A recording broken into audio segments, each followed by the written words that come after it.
We've seen some amazing things, but that, my friends, is something we've never seen. Brandon Cruz wants advice. Brandon Cruz wants advice. Brandon wants advice. Brandon Cruz wants advice. You have locked yourself into the playoffs. Nice. Got it. Talk with old Brandon Cruz wants advice. Completely speechless, to say the least. Man, I am honestly so baffled by that decision. Brandon Cruz wants advice. It's Brandon wants advice. Green flag in the air. Brandon Cruz wants advice to the front.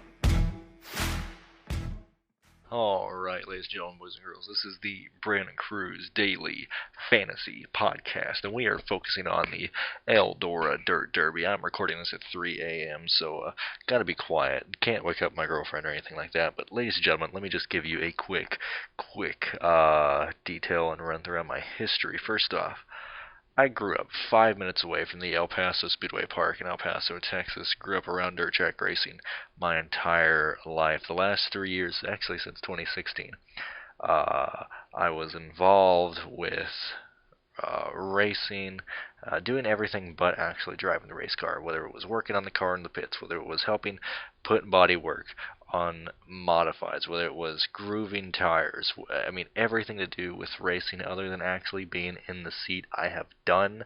I have helped build cars, I have crewed cars at the track, replaced tires, blah blah blah, pit grill.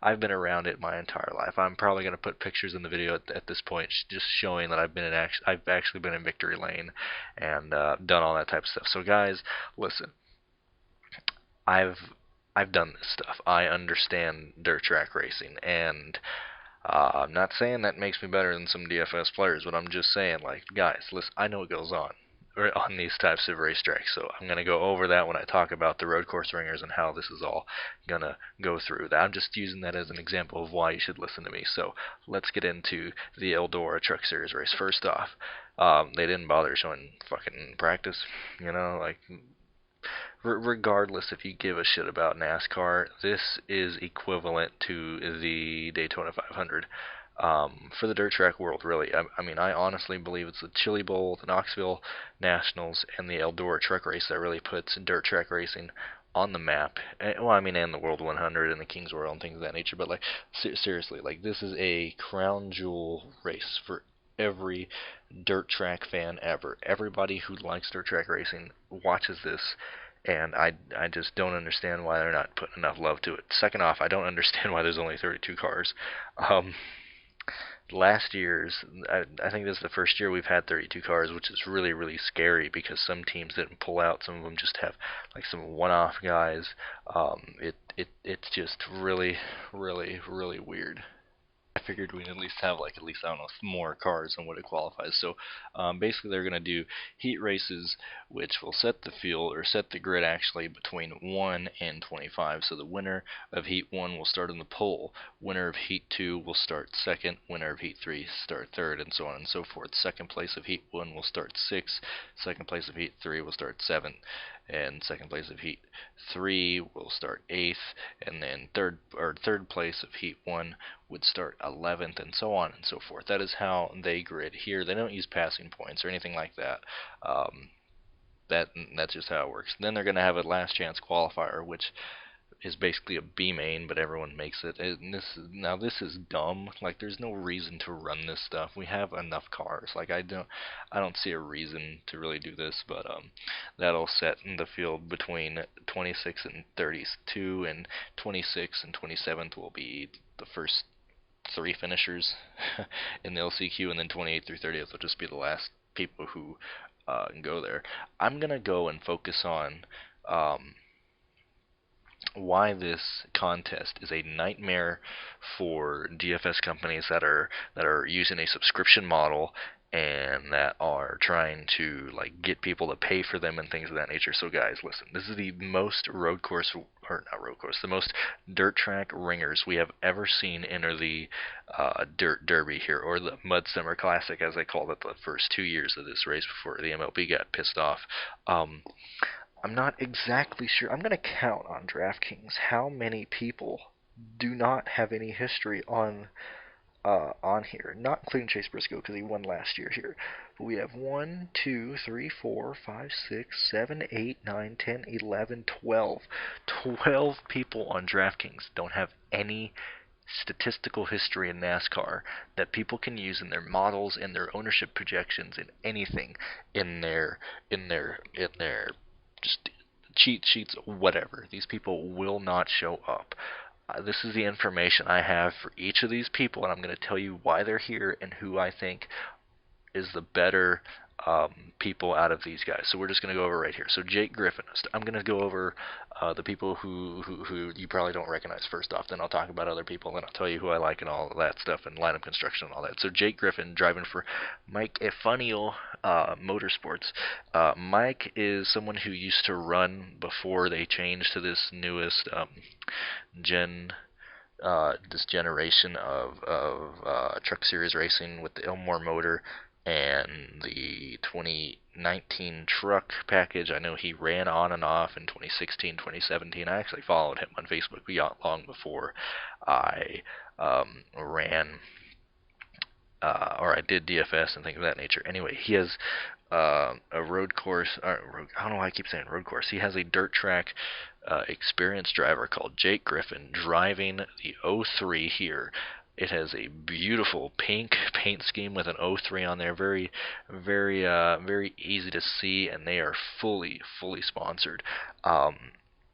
Jake has experience on dirt. I like Jake Griffin. I like him because no one has any idea who him or Mike Afario is, because they've never been on anything related to daily fantasy sports in NASCAR. He quit racing. He's kind of like the Carl Long of the truck series. He just didn't get sued and everything. He just took a break from racing. So that's why Jake Griffin is here. Carson Hoover driving the 3 car for Jordan Anderson, is a modified driver. He has 1 on the dirt. Everyone here is 1 on the dirt, so I'm not going to say that anymore. But he is a legit dirt track driver, driving in good equipment. The 3 car is someone who competes full time, obviously, and they are here to win. In the 08, you have Tim Ward driving.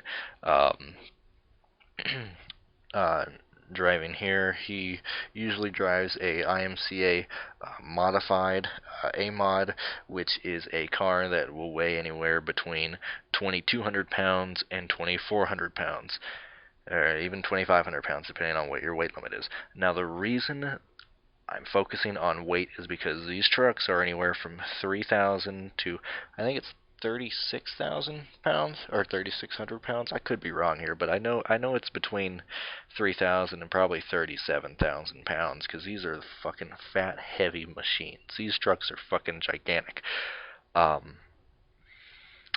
Modifieds are typically a higher horsepower to weight ratio, and even though he is a winner in an A-Mod, I feel like he might actually struggle. Let's look at his times right fast in the 08 car. I think he only ran a couple laps in practice. Yes, Tim Ward only ran final practice in the Toyota, was 25th quickest. I'm also going to go over why I don't really give a shit about who's fastest right now. I just want to show you who he is and why that is. So I think he might be at a slight disadvantage in practice just because he's never driven a vehicle on the dirt that's this heavy before. Then you have Colt Gilliland, for Nemco Motorsports, basically the Joe Nemechek team. He is a dirt track driver who primarily drives super stocks, which, I mean, depending on where you are, it's going to be a different thing. Basically, a faster version of a stock car, but isn't a modified or a late model or anything. Now, typically, these sumbitches are usually heavier, anywhere from 26 to 3,000 pounds, depending on or 2,600 to 3,000 pounds, depending on where you're from and what the weight limits are. Now, the reason I focus on this is because I want a driver who has at least experienced either a heavier weighted car in the dirt, or someone who has a ridiculous amount of horsepower experience, like late model sprint cars, things of that nature, and not really like just basic dirt or anything like that. So that's why Cole is in here. Mike Marlar is a World of Outlaw late model driver, basically where Tyler Reddick came from and all that type of stuff. He ran late model. Those stupid fuckers are fat and heavy as fuck, and they have basically the same motor. They used to run the exact same type of motor as the ARCA and the old Cup cars used to run. I could be incorrect on that, but I know their horsepower and motor was primarily the same. The only difference is because they have like a bird cage like chassis where the rear end or the rear axle moves up a little bit depending on when you're on the gas and all that. And I'm skipping over vast majority of dirt track things, but I'm just telling you why I believe that Mike Marlar in the number 33 is a better choice over a lot of these guys, is because he's ran late models. They're very, not exactly similar to these, but I think that experience is going to help him out more here than in general. Now we have in the number 32, Devin Donson. He has no sponsor. He's the only guy here at this race that has no sponsor on the car. I mean, he's experienced in dirt, but just seeing one car with no sponsor kind of scares me a little bit. That's all I got to say there. The 38 of Mark Smith is a sprint car driver. That's all I got to say. So if you can master the throttle control on a sprint car, especially either a 410 or a 360, you are fine in my book. For number 44, driven by Jeffrey Abbey, is a Waco track winner in what looked like a heavier, like super stock body. Like I said, more of a heavier car, more like kind of like, I'm going to use iRacing for an example. Like the dirt street stock on iRacing is more of a like super stock or something, because it's like a hybrid between like a modified and a stock car and things of that nature, and they're usually fucking heavy. And if you're used to driving heavier cars, it's going to help you out a lot. I just wanted to say that the number 38 of Mark Smith, Jeffrey, and Ross Chastain is all out of the same stable, and Ross Chastain just fucked his truck up in practice. Go look at it. He destroyed the fucking truck. DGR Crosley brought in a dirt track ringer in Kyle Stickler. He has talent driving an A-mod, which is what I worked on and built, and I know those things take a lot of talent and a lot of patience on the throttle. You can just spin the fuck out of those tires, which is a lot like these trucks, man. If you slam the gas too early, you're just going to spin those tires, you're going to spin out, and it's going to be a terrible time for you. He's showing some good speed. He's looking good. I like him. And the number 74, you have Darwin Peters Jr. I can't find shit on this motherfucker other than that he races on dirt. Can't find any of his fucking history. Can't find out where he races, what he's raced. Can't find anything on fucking Peters Jr. Then you got Justin Shipley in the number 80. He's a late model driver. Like I said, I like late model drivers a lot. I think this might be a year. I honestly believe this is a year where you're going to have at least more dirt track guys competing and kicking some ass compared to these stupid truck guys. Now, going back to the regulars on the truck series, I tweeted to I think it was free DFS NASCAR lineups or something of the sort in that regard, when he was talking about Stewart Friesen being cheaper than normal. Listen, guys, on these types of races, whether it's Daytona, right? This is a more wilder example than Daytona when the truck series started. But guys, people don't know what they're looking at here. If you're not familiar with DFS NASCAR, with the truck series, or with dirt racing in general, you have no idea what any of these people do and how they can transfer this. So because of that, people are going to go to Chase Briscoe. People are going to go to Stewart Friesen. People are going to go to Matt Crafton. People are going to go to Johnny Sauter. This is a week to fade everybody who normally races in the truck series. I fucking guarantee you that's going to work. Norm Benning, he's famous for this track. He's famous for the Last Chance qualifier, which they fucked up because they only have 32 cars. But guys, this is a week. I'm entering 2 lineups, and one of them is going to be made primarily of people. One of them is going to be 6 drivers who have no history on DraftKings at all. Nothing that people can track. Nothing that people can look at. It's going to be low as fuck, and I promise you I'm probably going to have at least, let me just see right fast, what is this going to be? At max, I'm going to have a lineup with over probably $10,000. Not as toxic as Daytona, but that's how I'm going to create my lineups. I'm going to use a lot of guys that people aren't used to. Sheldon Creed has a lot of talent on dirt. He's raced a lot of cars on dirt. He's raced Lucas Oil Off-Road Racing Series off-road trucks on dirt. So the people that stand out to me from the regulars that have talent: Enfinger, Friesen, CRAFTON, Creed, probably Rhodes, and Benning. Those are probably the main guys from the usual group of regular starters that actually have talent. But like I said, I'm going to be fading everybody. I don't give a shit where they qualify. If you are a regular in the Truck Series, I am fading you like the plague. Now, the reason I feel comfortable doing that is because when you go back and look at how the heats and qualifying, or how the heats and the grid line up, say if you see, actually I'm gonna go back and go off on a small tangent right fast of how setups and the track works. If you're not familiar, first off, if they bring Kenny Wallace back in the broadcast, he's a fucking genius. He's the only guy on there that knows fucking jack shit about anything related to dirt. But listen, the track changes. It is never, ever, ever, ever, ever the same. And depending on what setup you bring, you're either going to be good or bad. I mean, you could have a great car, you could have a great driver, a great setup. If you're not set up for the track, it's going to be difficult to really do anything. You have to be set up perfectly. So first off, I'm going to be looking for people who look consistent, who look stable in the heat races. I understand that the heat races are not the final racetrack, and the racetrack is going to dry out, and since they do not like to water any fucking type of dirt track over there up in the north, at least compared to where I am, it's gonna be a fucking dirty, dry, slick fucking track. What that means is that people are gonna be, they're gonna have no grip, and it's gonna be a lot of throttle control. Now, how can we use this to our advantage? Well, like I said, in the heat races, I'm going to be looking for people who are showing that they have a stable car. I don't want someone fighting the car left and right. I want to see somebody easy on the throttle, easy,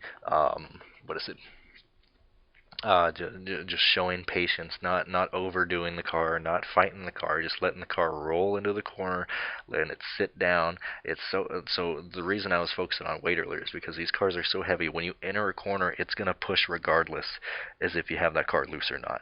Because when you go down the straightaway and you let off the gas, the car is gonna run or rotate to the left and are in the corner. And so if you have guys that don't know what they're doing, which I believe would be a lot of the asphalt guys that normally race in the Truck Series, they're going to either hit the gas too early, they're going to use the brakes too early, they're going to be in the wall, or they're going to be loose.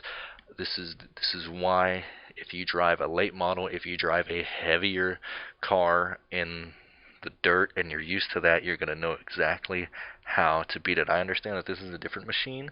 This is not equivalent to anything else on dirt, but it'll certainly fit people who are used to driving beefier and heavier machines on the dirt. So I want to just see people who are stable, who aren't fucking fighting the car or anything like that. Now, in the heat race, if someone looks fast and they don't win the race, like if they finish second or third or even fourth, that's what a lineup is going to be built off of. Because if you finish second like in the final heat race, dude, you're starting like 10th or 11th. You know, you're starting like outside the top 10 or outside the top 8 at least, and you can still have a fast car. So you could create a lineup based off of everybody who finished second and third, and you won't really have any worries from the front. Also, I guess I gotta say this first. I'm not looking for a dominator. Straight up, not looking for a dominator. I think that's going to change a shitload. I don't think the favorite has ever actually won this race. I could be wrong, but I don't think Austin Dillon was the favorite. First time he won. Bubba Wallace wasn't the favorite. Kyle Larson, I think Kyle won, but he tore up like fucking 4 cars the years prior to that. I am not looking for a dominator, nor am I really looking for place differential. I'll probably end up making lineups based off of that, but I'm just looking for these people that no one has any clue where they are, and if they're starting anywhere between like 32nd and fucking probably 10th, I'm gonna play them. I just want people who are consistent. Anyway, so let me get back. If you want, you're gonna, because the contest locks after the heat races, and so if you're watching a heat race and you see somebody that you like and they finish like second, third, or fourth, feel free to use them way more than the person who wins the heat race. Or if you see someone start last in a heat race and pass 2 cars, I don't give a shit if they're 10 seconds behind the leaders. If you can pass cars, that's all that matters, because these guys are going to get spread out. That's just how dirt track racing is. Granted, you'll have people up close here and there, but momentum is key in dirt track racing. The leaders are going to just pull away because that's just how they are. You know, the field's going to spread out. You're going to have battles here and there, but if you can find the guy who you see is at least picking people off, you know, like they don't have to make a pass every corner, but if they're passing someone, you know, like once every 2 laps, they're getting around 1 person, 2 person, 3 person, you know, 4 over the course of like 8 laps or something, or over the heat race, that's the type of person you want to find. The reason I am not giving 2 flying fucks about practice speed is, yes, if you're slower, if you're like right now the faster guys overall are running like 21-second lap times. If you're running like a 22, like a Tim Ward, a Mark Smith, a Jake Griffin, yeah, that's kind of concerning, but you have 150 laps to make something happen. People are going to spin out. There's going to be at least one big one in this race that's going to take out some people, and all you got to do is be patient, stay smart. You're gonna make it through it. I understand this is a bunch of ranting, but I'm letting you know how I'm attacking this contest. Playing guys that no one knows, completely fading the chalk. If it bites me, it bites me. But I'm not playing Stewart Friesen under any circumstance. Not playing Chase Briscoe under any circumstance. Unless they start dead last, then I would play them. But I cannot do that. Sheldon Creed. Out of all the favorites, Sheldon Creed's probably my favorite. I expect him to do very, very well here, but I'm not playing him. Guys, it's going to be a fantastic race tomorrow. I absolutely love this event. I'm going to be watching this and the preseason game side by side. But ladies and gentlemen, I'm begging you, if you want to win, I promise you, it's going to be a lineup that disgusts you. You're going to be like, oh, why did I make this lineup? It's going to be so gross. Let me go over the dirt track ringers that I like. I'm a huge fan of Jake Griffin in the 03 car, just because he's in a car that we haven't seen in forever. Probably Tim Ward, Mike Marlar, Jeffrey Abbey in the 44, Kyle Strickler, and Justin Shipley. Those are my main guys that I'm looking for. And then probably Carson Herzenbar in the number 3 car of Jordan Anderson, but I think he might be the most owned of these people, just because he's driving the 3 car for Jordan Anderson, and people just, you know, they recognize that car as being a good car. And same with the 54, but, you know, so be it. These guys are going to be so low. I guarantee you one of these guys is going to be at like 2% owned, and you need to have him. I have no clue what the quote-unquote like professional guys are writing in their articles, but they don't know shit. They don't know shit about dirt track racing. They don't know shit about that. I fucking promise you. I promise you. They're going to tell you to play guys who are like, I'm telling you, do not play Stewart Friesen under any circumstance. If people tell you to play that, they have no idea what they're talking about. I'm not here to place. I am here to win the GPP, and you will not win the GPP playing Stewart Friesen, because he will be the most owned motherfucker on this race. Guys, if this helps you, I really hope it does. Like I said, I'm focusing on the guys who are here that have experience on dirt. I understand that hasn't played out. I understand Scott Bloomquist, the first year this race happened, he did not do very well. Kenny Schrader did not do very well in the past. But guys, there are so many dirt track ringers in the field tomorrow or today. You need to go with them. I promise you it's going to work out. And you will most likely never see at least 6 of these guys ever again. So this is your one shot to play people that DFS guys do not understand. DFS players are creatures of habit. They go with people they know, they recognize, and this is going to scare them. Guys, best of luck today. Have fun. Check out my NFL video for the preseason matchup. And guys, thank you so much for listening. I hope this helps you out. Best of luck at Eldora. Enjoy the race. Don't chase dominators. Don't specifically chase place differential. Just play guys that you believe in from what their car looks like. And please, Fox, don't give us some bullshit angles during the fucking heat races. Show us the field. Show us a wider angle. That's all I want. Thank you guys so much for listening yet again. Follow me on Twitter. Help me out on Patreon. And guys, best of luck. Also, shout out to Austin. Race with you on iRacing. Thank you for watching, bud. Meant to say that in the beginning, but I just remembered. So, yeah, guys, thank you so much for listening. Peace out.